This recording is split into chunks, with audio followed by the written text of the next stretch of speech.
많은 사람들이 현대 교회와 또 성도들의 모습을 여러 각도로 진단하고 있습니다. 제가 두 학자를 들 텐데요. 틸리 교수는 이런 얘기를 했습니다. 현대 기성교인 중에 10%는 영적으로 죽었다. 80%는 잠들어 있다. 오직 10%만이 살아서 교회를 이끌어가고 있다라고 주장했어요. 그리고 알렌 교수는 이런 얘기를 했습니다. 교인 중에 20%는 주일 예배에 참석하지 않고 25%는 이제 기도를 드려보지 못했었고, 그리고 35%는 가정에서 성경을 등한시하고 읽어보지 않는다. 60%는 기독교 서적을 읽어보지 못했다. 또 75%는 교회에서의 책임을 피하려고 회피한다. 또 85%는 전도를 한 명도 못했으나 교인들 100%는 천국에 가기를 원한다라고 발표했어요. 성도로서 마땅히 행할 것을 무시하면서 하나님 나라를 꿈꾸는 것은 이성적으로나 윤리적으로 옳지 않습니다. 오늘 본문의 이스라엘 역시 선민으로서의 회복과 또 신앙 공동체를 재건하려고 뼈를 깎는 고통을 감수하면서 삶을 살아가고 있어요. 에스라의 선도로 이 귀한 공동체가 어떠한 결단을 내리고 또 어떤 마음가짐으로 살고자 하는지 그 다짐의 역사로 같이 한번 들어가 보도록 하겠습니다. 먼저 1절을 같이 보시면, 에스라가 하나님의 성전 앞에 엎드려 울며 기도하여 죄를 자복할 때에 많은 백성이 크게 통곡하며 이스라엘 중에서 백성의 남녀와 어린 아이와 큰 무리가 그 앞에 모인지라 라고 되어 있습니다. 백세에 가까운 백발 노인의 간절한 기도의 모습을 보고서 이를 지켜보던 백성들이 너나 할 것 없이 이 성전 앞으로 모여들었습니다. 이는 단순한 호기심 때문에 모인 게 아니죠. 왜냐하면 자신들의 죄를 자복하기 위해서 결단하는 그 마음을 가지고 에스라 앞에 나온 것입니다. 여기 표현을 원문을 살펴보니까 에스라의 회개의 그 울음과 백성의 울음이 동일한 단어로 쓰였습니다. 곧 지도자의 뜨거운 회개의 눈물이 이 귀한 공동체로 하여금 동일한 회개의 눈물을 흘리게 하였다는 말이죠. 이렇듯 참된 지도자는 자신에게 맡겨진 공동체를 말로만 가르치지 않습니다. 이끌면서 또 몸소 모범을 보이는 그런 실천하는 사람이 돼야지만이 이 공동체가 움직일 수 있는 것입니다.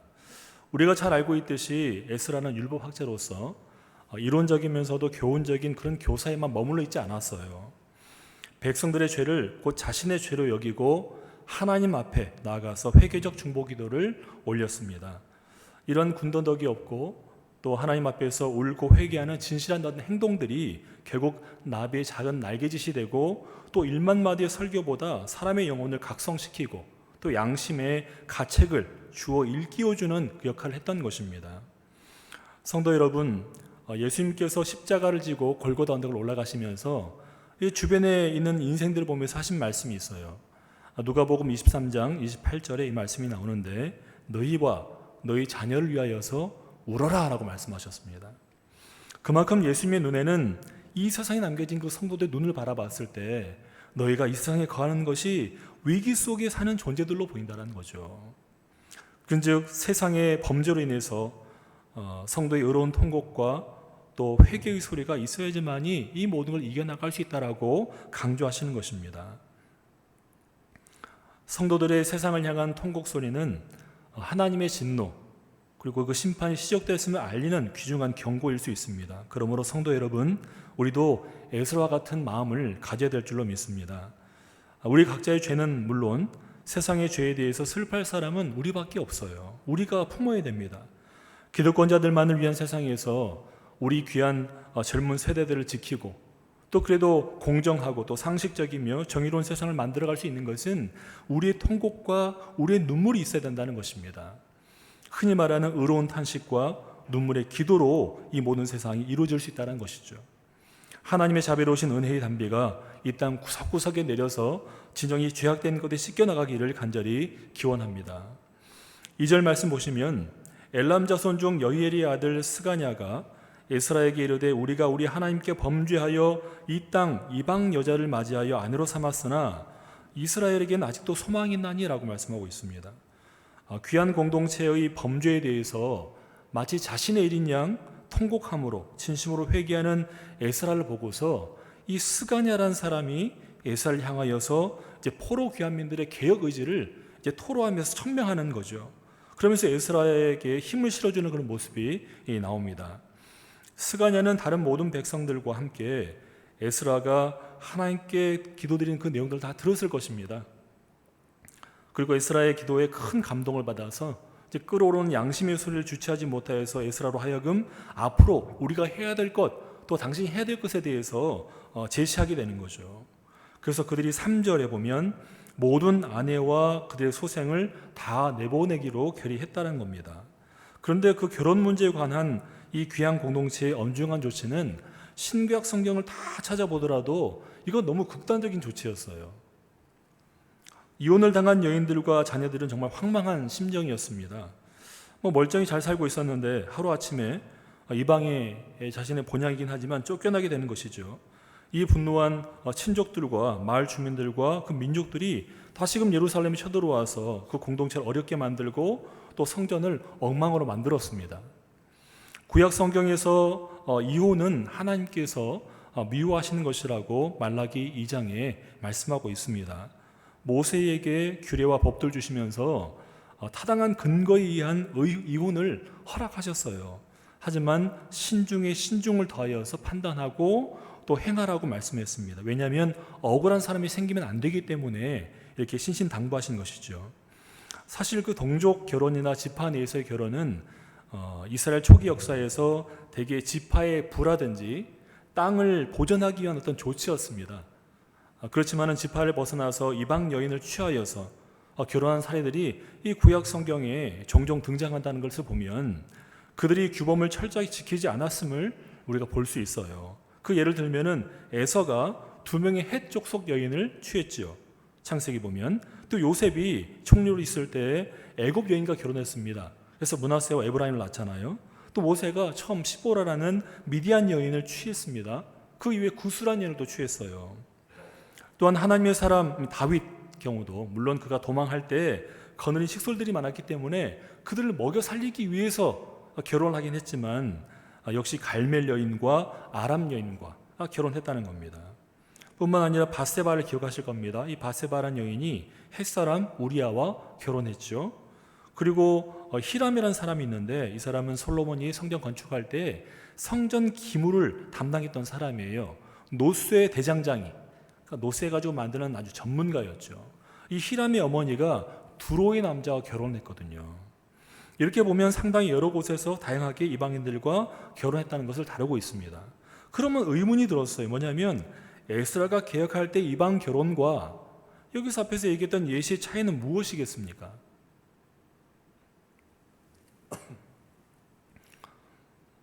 네, 침묵하시는군요. 네. 여러분 그 다윗의 계보를 보면 다윗은 모압 여인 룻의 후손이지요. 이는 결혼의 대상이 이방인이어도 그 마음속에 스스로 택한 하나님에 대한 신앙이 있으면 일부 허용한다는 말씀이에요. 하나님에 대한 신앙이 있으면 괜찮다는 얘기입니다. 또한 본문의 공동체적, 즉 상당수의 사람들이 이방 여인과 통째로 결혼하진 않았어요. 분명한 사실은. 그렇다면 문제는 하나님에 대한 신앙이 없는 이방 여인이 유대 신앙 공동체에 유입됨으로써 그들마저 신앙의 근본이 뿌리째 흔들릴까 봐 이 모든 조치를 취한 것이었죠. 유대 역사서를 보니까 귀한 공동체 가운데 상당수가 본토 여인을 굉장히 좋아했다고 했습니다. 그래서 자신의 원래 유대인 본처와 이혼하기를 주저하지 않았다는 거예요. 여러분 그 발람을 기억하실 겁니다. 발람의 죄. 그 계략이 뭐였냐면 이 이스라엘 백성들을 이방 여인과 음행하게 만드는 거였습니다. 그래서 민수기 25장 보면 시딤에서 모압 여인과 음행하게 됐다라고 돼 있어요. 왜 그랬을까? 곰곰이 생각해 봤습니다. 여기는 광야죠. 남녀 똑같은데 남자가 좀 더 이기적인 것 같아요. 저도 남자지만 이 남녀 똑같이 좀 더러웠죠. 물이 없으니까. 그리고 거기는 지나가면 먼지가 훅훅 올라오잖아요. 먼지가 이렇게 쓰여진 상태에서 땀 흘리면 어떻게 됩니까? 떼국물이 주르륵 흐르잖아요. 예. 누가 그 모습 보고 아름답다 하겠습니까? 그렇죠? 좌절을 느끼잖아요. 볼 때마다. 그런데 그 당시에 그 지역 사람인 모압 여인 같은 경우는 단장하잖아요. 씻고 막 뭐도 바르고 빨갛게도 칠하고 하면서 이렇게 하지 않습니까? 그러니까 이 남자들이 혹하고 넘어가는 거예요. 자신의 생각은 하지 않으면서 그렇게 했던 겁니다. 여러분, 이 세상이 아름다움이 아니다 하며 생각하면서 넘어가다 보니까 이 세상에서 신앙을 찾아볼 수가 없는 것이었습니다. 오늘 역사서에 보니까 자기 본처가 있음에도 불구하고 이방 여인 예쁘고 좋으니까 넘어갔다는 얘기예요. 신앙적이지 않지요. 신앙인 같지가 않습니다. 하나님을 경외하는 그런 자손 같지가 않아요. 근데 이런 흐름 속에 그냥 살아갔다는 거예요.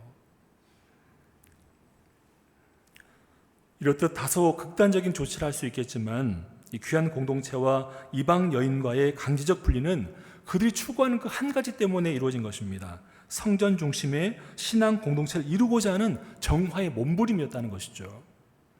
그래서 큰 희생을 감수하면서라도 하나님의 명령을 지키고자 했던 이들의 개혁 운동의 취지를 또 의미를 알 수가 있습니다. 성도 여러분, 오늘 이 내용을 보면서 오늘날에 한번 적용해 보면 오늘날도 이 신앙을 위해서 이혼을 감행해야겠습니까? 아니요. 하나님은 부부에게 한 사람만 그리스도인이 될지라도 가정을 깨뜨리는 말씀을 절대 하지 않으십니다. 고린도전서 7장 12절 이하를 보면 이 바울이 이 가정에 대한 얘기를 해놨어요. 뭐냐면 자기의 어떤 개인적인 견해일 뿐이지 주님께서 하라고 하신 그 말씀은 아니다라고 얘기하면서 주장한 게 뭐냐면 가능하면 이혼을 문제 해결책으로 삼지 말아라는 겁니다. 문제를 해결하기 위해서 이혼하지 말아라. 왜냐하면 하나님께 짝져 주신 것이기 때문에. 오히려 믿음을 가진 배우자는 신앙이 나눠진 이 상황 속에서 믿지 않는 배우자를 위해서 끊임없이 기도하고 믿음을 가져올 수 있도록 기회를 삼아 애쓰라라고 얘기하고 있어요. 이어서 3절 보도록 하겠습니다. 곧 내 주의 교훈을 따르며 우리 하나님의 명령을 떨며 준행하는 자의 가르침을 따라 이 모든 아내와 그들의 소생을 다 내보내기로 우리 하나님과 언약을 세우고 율법대로 행할 것이라. 하나님께서는 선민 이스라엘 백성들에게 이 공동체를 재건하기 위해서 포로 귀환의 역사를 일으키셨습니다. 고절을 통해서. 따라서 귀환민들은 그 무엇보다도 하나님을 섬기는 이 순수한 신앙을 회복해야 됐습니다. 성전으로 똘똘 뭉쳐서 신앙을 회복해야 됐어요. 그런데 이 중요한 시기에 우상 숭배자의 길을 떠나지 않고 고수하는 또는 하나님에 대한 신앙을 거부한 이방 여인을 안으로 삼았다는 얘기는 뭐냐면 결국 순수한 여호와의 신앙을 회복을 포기하는 일과 똑같은 겁니다. 그렇기 때문에 이 스가랴라든지 에스라가 통곡하면서 이게 바로 우리 민족의 죄다라고 하면서 회개함으로 나갔던 것입니다. 또한 그들 스스로가 분명한 목적을 갖고 귀환시킨 하나님의 뜻을 저버렸기 때문에 정말 중대한 범죄일 수밖에 없는 것이죠. 그래서 스가랴는 이를 깨닫고서 공동체의 범죄를 규정하고 그리고 본절 보니까는 2절과 26절 보세요. 보면 그의 아버지 여히엘이 나오거든요. 이 여히엘 같은 경우는 이방 여인을 맞이해서 안으로 삼은 사람들의 명단에 등록되어 있어요. 하지만 이 스가랴는 거기에 등록되어 있지 않습니다. 해당되지 않는 사람인데 통곡하면서 그 마음을 느끼는 거죠. 여러분, 에스라와 스가랴는 명단에 포함되어 있지 않고 노멀한 일반적인 삶을 살아갔지만 그가 민족의 아픔을 같이 나누고 또 이 시기에 우리가 해야 될 것을 분명히 알고 있었기 때문에 그를 위하여서 같이 힘썼던 사람입니다. 마치 한 운명 공동체로서 자신과 동족을 하나로 묶고 또 강한 연대의식 속에서 회개와 통곡을 했던 것입니다. 즉 하나님께서 선택하신 구속사의 주역 중 일부가 타락하게 되면 그 불로월 전체의 타락을 감당할 수 없기 때문에 미리 직시하여서 차단해야 된다고 얘기했던 것이죠. 선민 공동체의 타락과 또 신앙 공동체의 와해를 막기 위해서 이 귀한 공동체의 구성원 개개인의 성결을 내세우면서도 에스라의 개혁 정책을 지지하고 힘을 보탰던 것입니다. 또한 앞에 2절에서 이스라엘에게 아직 소망이 있나니라고 하고 있어요. 이 소망이 무엇일까? 당시 스가랴가 고무적으로 이런 이야기를 한 것은 뭐냐면 지금 백성들이 하나님을 배반하고 또 이혼해버리고 또 이방 여인과 통혼한 사실에 대해서 에스라와 함께 회개하고 있기 때문입니다. 돌이키고 있기 때문이에요. 이런 결연한 개혁에 대한 의지가 있었기 때문에 민족에 대한 소망을 품으며 에스라의 신앙을 신앙의 개혁을 독려하고 함께할 수 있었던 것입니다. 여러분 잘 알고 계시는 것처럼 사도 바울이 제2차 선교 여행을 떠났을 때 루스드라에서 아주 귀한 손님을 만납니다. 디모데를 만나죠. 이 디모데는 정말 절실한 동역자였어요. 디모데전서에서 보면 바울은 그에게 사랑하는 아들이라고 칭하면서 정말 애정을 쏟았습니다. 그리고 이 디모데는 바울이 지나가는 곳곳마다 큰 힘이 되어서 정말 믿음의 동력자의 삶을 살아갔습니다. 여러분 잘 알고 있는 것처럼 바울은 이방 땅에 많은 교회를 세웠습니다. 신신교회를 세우게 되면 그 교회마다 누군가를 보내서 견실하게 만들어줘야 되는데 아무도 없잖아요. 근데 디모데가 있어요. 그래서 디모데를 파송해서 각 교회를 견실하게 만들고 또 온전하게 성장을 시켰다는 것입니다. 이 디모데가 파송된 교회만 봐도 데살로니가 교회라든지 또 고린도 교회라든지 또 빌립보 교회라든지 또 에베소 교회 등등 보내면서 그들 가운데 은혜를 끼쳤다는 겁니다. 큰 힘이 되어줬죠. 이런 동력자가 있으면 정말 일할 맛이 날 겁니다. 교회에서도 마찬가지죠. 우리가 서로가 서로의 동력자가 되어주고 아낌없이 칭찬과 격려를 해준다면, 그리고 진정 하나님께서 사랑하시는 바르고 온전한 교회가 될 줄로 믿습니다. 이런 들꺼푸른 샤롬교회가 되시기를 부탁을 드립니다.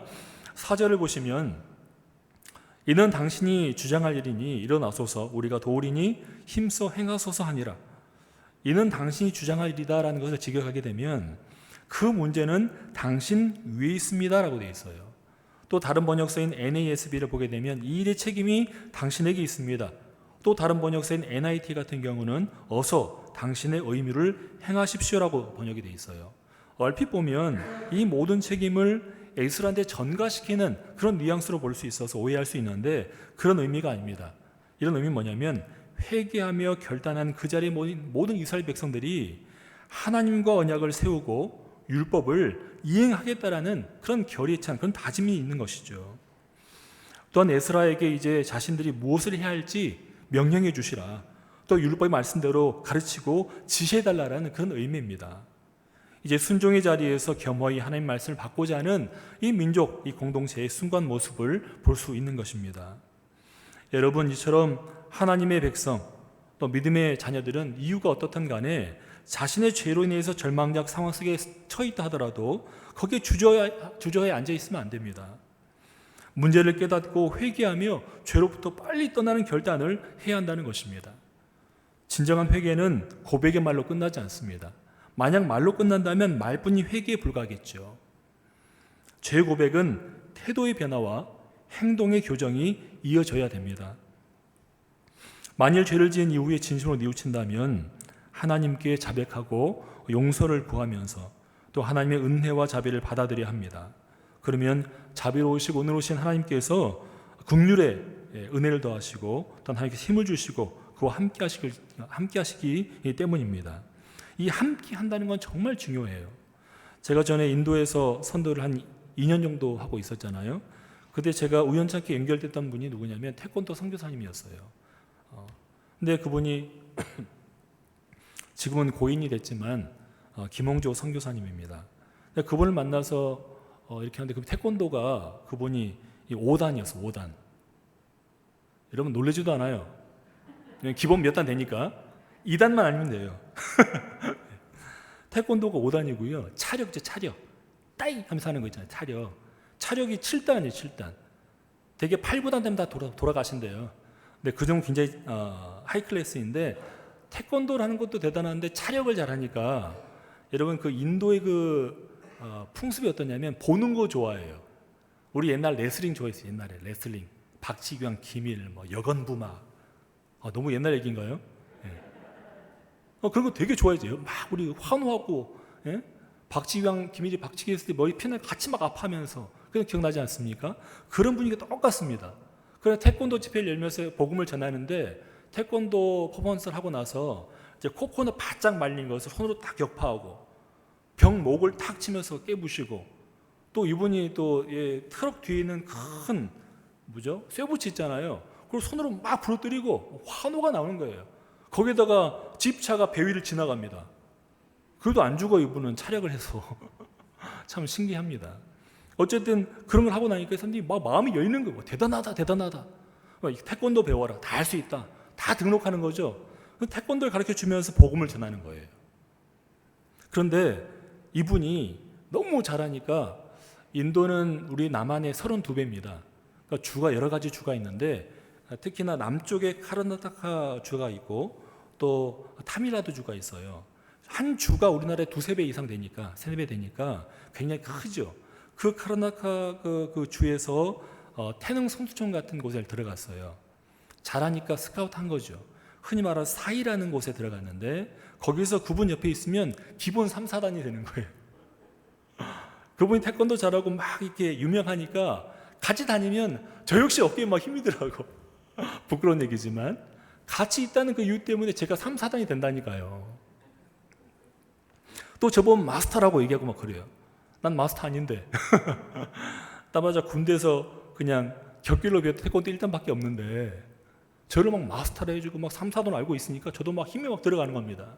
마찬가지예요. 누구와 함께 하느냐 정말 중요합니다.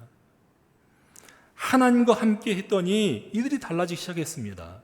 죄를 보게 되고 죄로 여기면서 회개하고 하나님께 나갔던 거죠. 그랬더니 밝은 빛 가운데 임할 수 있도록 만들어주신 거였습니다. 우리는 예수님과 함께 삶을 살아가야 되고 하나님 안에서 거해야 됩니다. 그래야 진정한 성도의 값어치를 할 수 있는 것이고 우리를 통해서 하나님의 계획을 드러내실 수 있는 것입니다. 그러므로 성도는 그 거룩성이 지키는 것이 정말 최우선 돼야겠지만 혹여나 범죄했을지라도 회개하며 결단해야 됩니다. 그래서 하나님께 나아가야 돼요. 다시 은혜의 빛을 비추시는 하나님을 의지하여서 자리를 박차하고 일어나서 하나님께로 가야 됩니다. 여러분 잘 알고 있는 교부 어거스틴이 있습니다. 이 어거스틴이 인간에 대해서 연구할 때 참된 형상이 어떤 것일까? 인간의 참된 형상이 무엇인가 한번 고민했었습니다. 이때 얘기하기를 하나님에게서 나오는 빛과 열을 받는 정오와 같은 그런 인간 위치가 참다운 형상이다라고 얘기했어요. 이게 무슨 얘기일까? 정오는 빛이 우리 머리 위에 있잖아요. 그렇죠? 그럼 그림자가 가장 적을 때겠죠. 가까이 나갈 때까지는 그림자가 굉장히 길게 있습니다. 그림자를 보지도 못해 너무 많으니까 너무 부끄럽죠. 그렇게 가다가 정오에 딱 들어가게 되면 빛이 내 머리 위에 있으니까 그림자가 가장 작아요. 또 그분과 가장 가까이 있을 수 있는 때죠. 이게 바로 인간의 참된 형상인 것이다라고 얘기를 했습니다.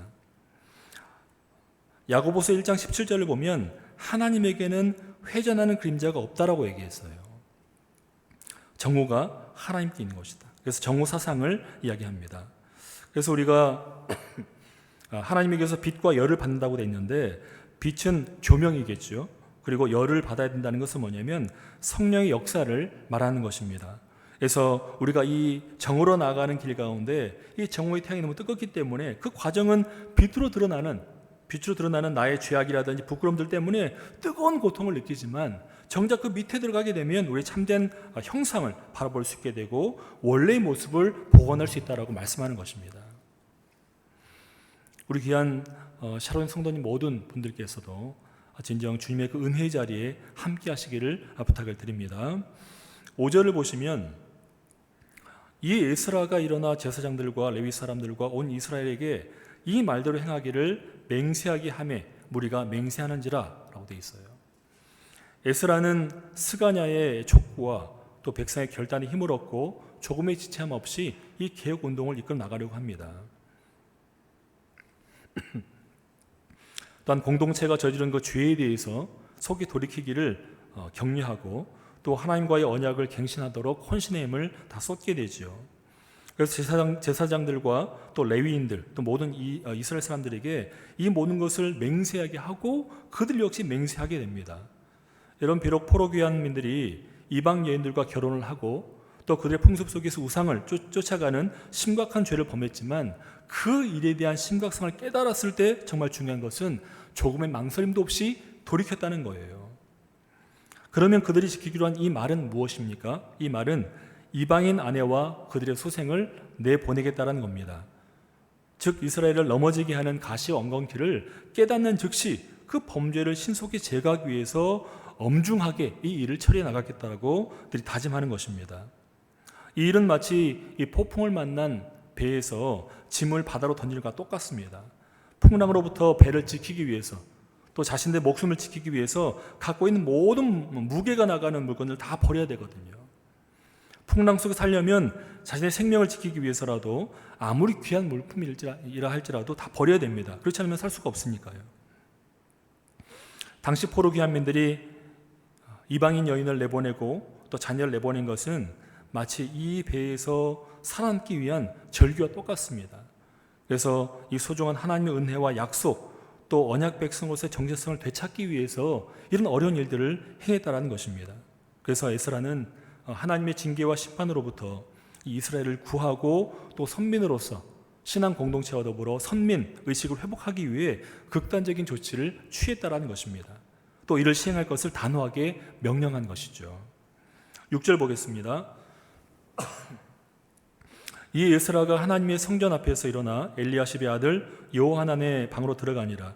그가 들어가서 사로잡혔던 자들의 죄를 근심하며 음식도 먹지 아니하며 물도 마시지 아니하더니. 앞에서 살펴본 1절부터 5절까지의 말씀은 에스라의 회개적 중보 기도를 통해서 포로 귀환민들이 자신의 죄를 자각하게 되고 또 통회하면서 신앙 개혁을 다짐하는 그 내용들로 나와 있어요. 그리고 6절을 보면 귀환민들을 사로잡혔던 자들이라고 칭하고 있습니다. 왜 그럴까요? 왜냐하면 하나님의 심판을 받아서 70년간 포로 생활한 지 얼마 되지 않았습니다. 그걸 금방 잊어버리고 다시 죄를 범하고 하나님의 말씀을 거스르고 그런 삶을 살아가고 있는 거예요. 이런 모습을 바라보면서 에스라가 우회적으로 그들을 질책하는 거죠. 너희는 사로잡혔던 자들이야 라고.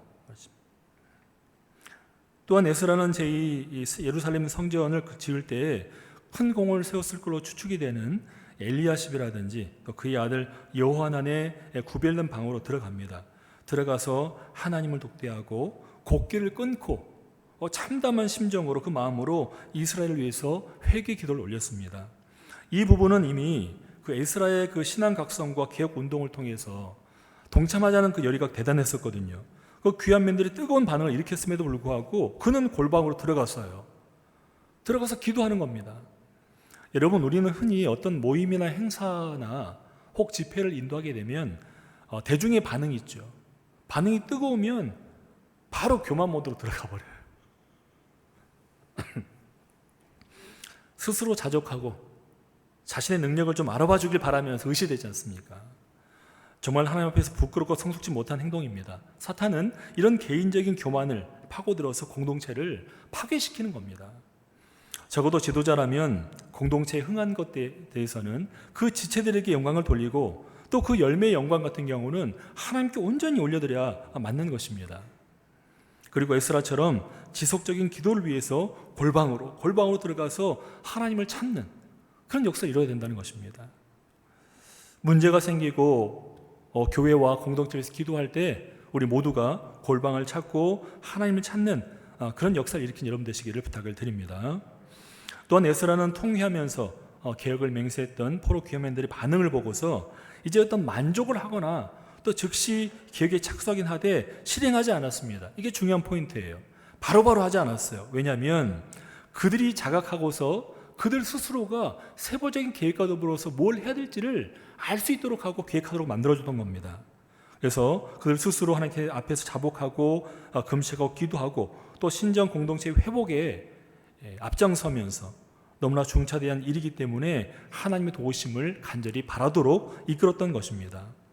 결국 자신을 철저히 낮추고 또 하나님을 온전히 의뢰한 에스라의 절대적인 신앙이 이 사로잡혔던 자들인 이스라엘 신앙 공동체의 개혁을 성공으로 이끈 것입니다. 7절을 보겠습니다. 7절을 보면은 유대와 예루살렘에 사로잡혔던 자들의 자손들에게 공포하기를 너희는 예루살렘으로 모이라. 누구든지 방백들과 장로들의 훈시를 따라 3일 내에 오지 아니하면 그의 재산을 정몰하고 사로잡혔던 자의 모임에서 쫓아내리라 하며 에스라는 모든 이스라엘 귀환민들에게 공포를 했습니다. 뭐냐면 3일 안에 모두 모이지 않으면 그의 재산을 다 정몰시키겠다. 그리고 추방하겠다라고 얘기했습니다. 여기서 정몰이라는 것은 뭐냐면 중죄인의 재산을 몰수하는 거예요. 하나도 남김없이 몰수하는 겁니다. 또는 히브리어로 야하람이라는데 이 하람이란 뜻이 뭐냐면 하나님과 하나님의 백성에 대적하여 일어난 민족이라든지 군사들 그들이 소유한 모든 재산과 식소들을 다 멸한다는 뜻입니다. 완전하게. 우리가 기억하는 것 하나 있죠. 사울 같은 경우 초대왕 사울에게 하나님께서 명령하신 게 있어요. 아말렉 그들을 진멸시켜라. 양과 소와 그의 식솔과 어느 하나 남기지 말고 전부 다 진멸시켜라. 이게 바로 정월과 똑같습니다. 근데 그는 지키지 못했죠. 지키지 않았습니다. 탐이 났기 때문에. 그 일을 통해서 그가 왕자에서 쫓겨나지 않습니까? 그래서 이스라엘 백성들이 처해 있는 상황이 너무나 급박했기 때문에 또 엄중했기 때문에 이를 바라보는 이 에스라의 심정을 우리가 느낄 수가 있는 것입니다. 9절 보시면 유다와 베냐민 모든 사람들이 3일 내에 예루살렘에 모이니 때는 9째 달 20일이라 무리가 하나님의 성전 앞 광장에 앉아서 이 일과 큰 비 때문에 떨고 있더니 에스라의 엄중한 공포와 그리고 솔선수범함과 또 하나님 앞에서의 진실한 회개의 자세는 결국 전 이스라엘 백성들의 양심을 깨우치게 했고 절대적인 충성심을 일으키게 됩니다. 결국 3일 안에 하나님의 성전 앞 광장에 모든 귀한민들이 이제 모이게 됩니다. 이 시기가 9째 달 20일쯤 되면은 이제 오늘날 태양력으로 한 11월에서 12월 사이가 됩니다. 10월 달쯤 될 것이고 흔히 우리가 알고 있는 이른비죠. 이른비. 땅을 촉촉하게 만들어서 씨앗을 심을 수 있는 이른비가 내리는 시기예요. 이른비가 아주 폭속 내리는 그 우기를 말하는데 이때 기온이 크게 내려갑니다. 제가 인도라든지 스리랑카라든지 요 네팔 요 등지에 있었을 때도 흔히 몬순 기후라는 장마철이 있어요. 근데 그때 여러분 놀랍지만 사람이 얼어 죽어요. 너무 추워서. 그러니까 겉옷을 빼앗지 말라고 하셨던 예수님의 그 마음이 어떤 건지 알 수 있잖아요. 그래서 상당히 추운 시기에 오돌오돌 떨고 있는데 이 귀한민들이 이 죄악 때문에 떨고 또 슬퍼하는 것이지 단순히 추위 때문에 떨고 또 공포, 그러니까 에스라가 얘기했던 3일 안에 모여야 되고 그렇지 않으면 그 공동체에서 쫓아낼 것이고 내 정말 지키겠다 얘기했던 것 때문에 모이는 게 아니라는 겁니다. 정말 중요한 것은 하나님께서 말씀하신 그 율법을 지키지 못했기 때문에 그 큰 두려움으로 인해서 그들이 떨고 있었다는 것입니다. 또한 이들은 많은 비가 내리는 우기임에도 불구하고 신속하게 모였어요. 신속하게.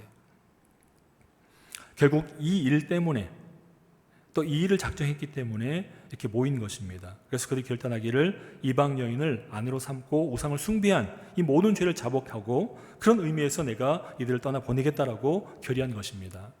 여러분 욥기 42장 1절부터 6절까지 말씀 보면 욥이 세 친구가 계속 쟁론하잖아요. 하면서 욥이 실언을 좀 합니다. 실언. 본인을 자꾸 내세우고 또 변명하다 보면 사람 말을 더 불리기 위해서 실언하게 되거든요. 근데 나중에 하나님의 뜻을 깨닫고 두렵고 떨리는 마음을 갖게 됐을 때 이 욥이 뒤로 숨거든요. 실제로 인간은 거룩하신 하나님 앞에서 스스로 죄인임을 깨달았을 때 숨을 수밖에 없어요. 두려워 떨 수밖에 없습니다. 귀한 공동체는 하나님의 말씀이 선포될 에스라의 입만 쳐다보았어요. 어떤 말씀을 할까? 10절 보겠습니다.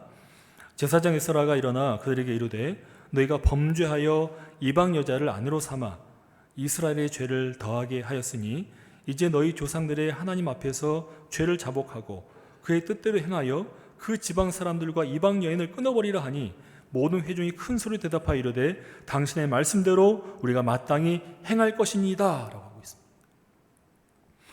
먼저 에스라를 제사장이라고 얘기하고 있어요. 근데 여러분 다 알고 있잖아요. 그가 학사 겸 제사장인 걸 다 알고 있었습니다. 근데 특별히 이 말씀 속에서 왜 에스라의 직분을 거론하는 것일까요? 여기엔 대략 두 가지 의미가 있습니다.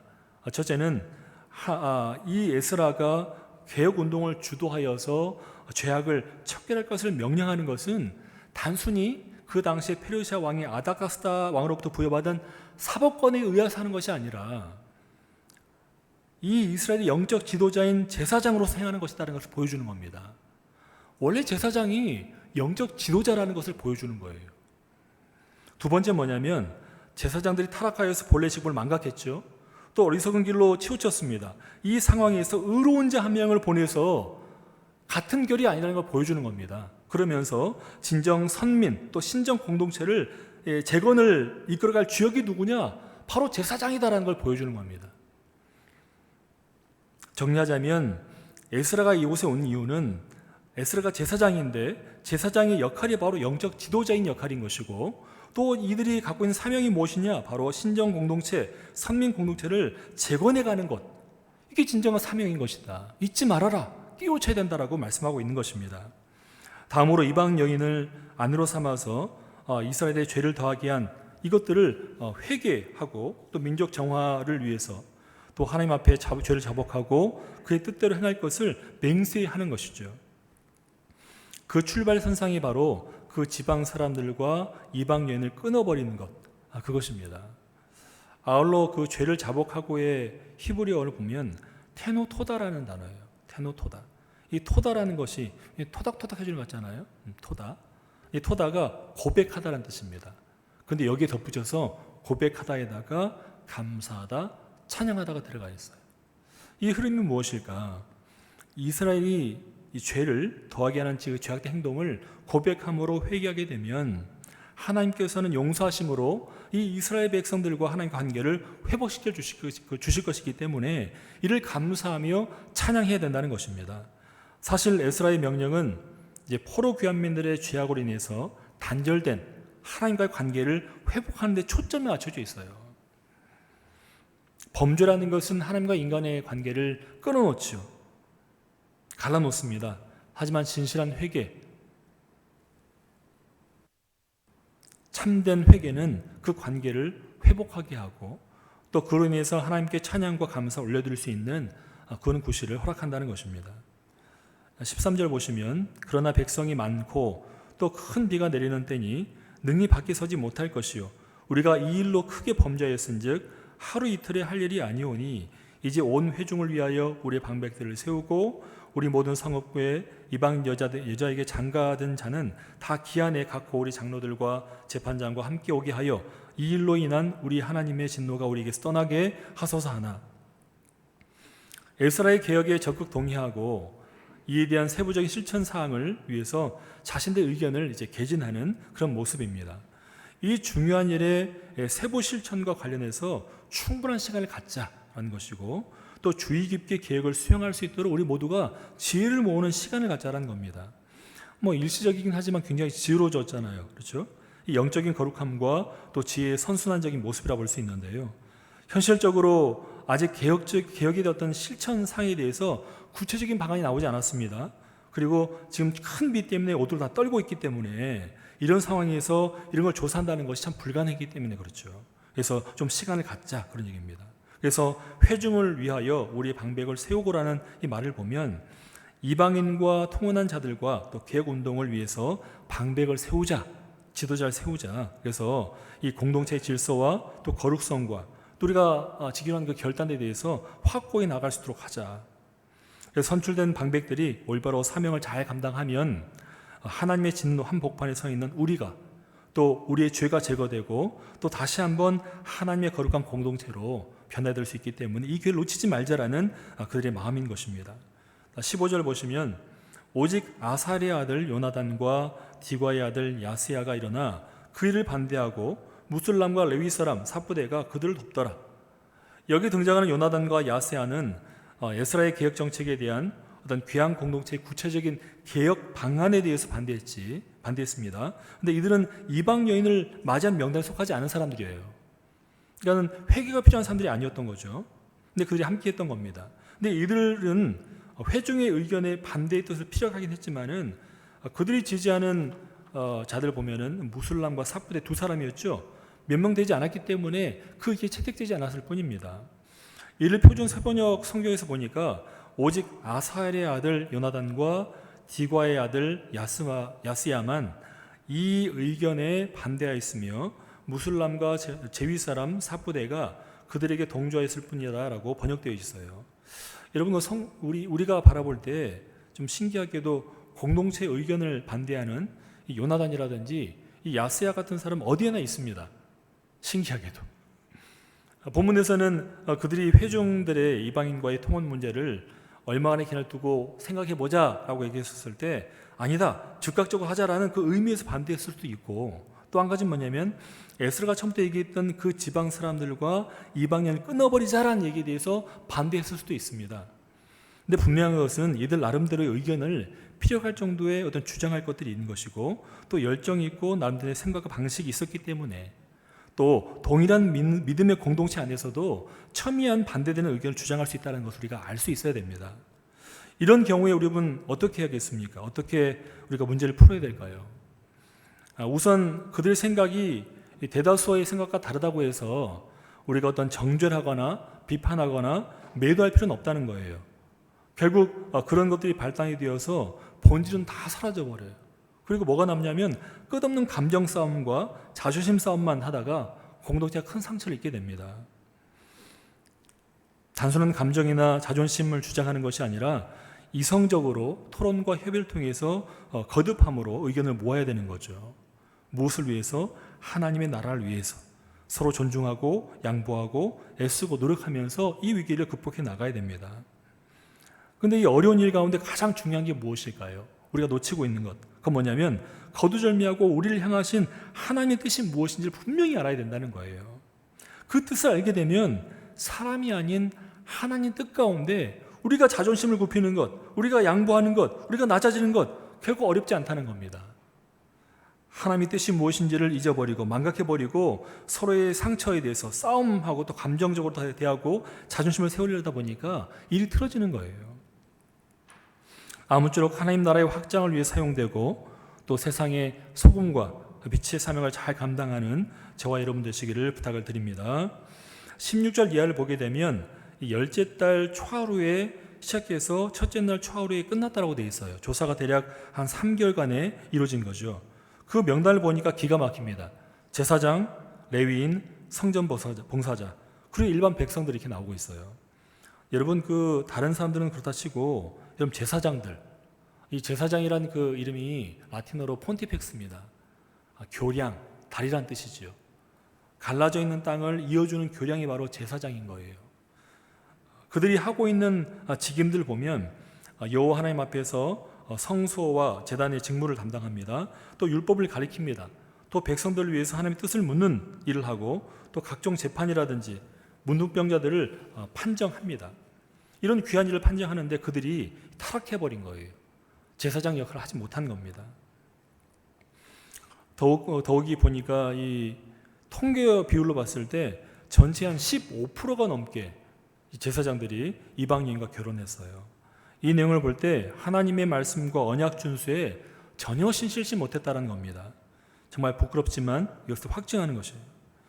여러분 제사장들이 이런데 일반 백성들, 그들의 영적 도덕적 타락이 얼마나 심했겠습니까? 당연지사죠. 그런데 바로 이러한 시대에 하나님께서는 끼어있는 제사장 에스라를 포로 공동체 가운데 보내게 되고 또 그곳에 새롭게 개혁하여서 온전한 신정 공동체를 이루어갈 수 있도록 은혜를 베풀어 주신 것입니다. 이제 마지막으로 44절을 보시면 이상은 모두 이방 여인을 아내로 맞은 자라 그 중에는 자녀를 낳은 여인도 있었더라 했어요. 생이별을 하면서 자식과 또 귀한 공동체에서 쫓겨난 이방 여인들은 그들이 가족과 또 그들의 본터인 민족의 품으로 돌아갔습니다. 그런데 그런 그들의 처량한 그 모습을 보고 또 그들의 기준도 있을 것 아니에요? 기준 가운데서 보니까 이건 도저히 이런 처사가 이해가 되지 않는 거예요. 그러다 보니까 분노하게 되고 이 분노한 이방인 가족들과 민족들이 다시 예루살렘에 돌아와서 많은 이스라엘 백성들을 죽이게 되고 또 성전을 불태우며 파괴했던 겁니다. 이로 인해서 이제 에스라의 개혁 운동이 좌초위기에 놓이게 된 거예요. 굉장한 어려움을 겪게 됩니다. 그런데 이 소식을 들은 페르시아의 누가요? 느헤미야가 이 소식을 듣고서 굉장히 마음 아파했어요. 그래서 그 당시 수산궁에 있던 아닥사스다 왕을 설득하고 이제 예루살렘으로 귀향하여서 민족의 의식을 고취시키고 개혁을 추진해 나갈 수 있도록 하는 그 내용이 바로 느헤미야서입니다. 다음 시간에 느헤미야서를 보도록 하겠습니다. 기도하시겠습니다. 거룩하신 하나님, 주신 말씀을 힘입어서 삶 속에 결단하게 해주시고 우리의 삶을 통해 하나님께 영광 돌리게 하여 주시옵소서. 세상에서 구별된 거룩한 삶을 살게 하시고 주의 거룩하신 말씀이 우리의 마음밭에 심겨져 기쁨의 결실을 보게 하여 주시옵소서. 예수님 이름으로 감사하며 기도드립니다. 아멘.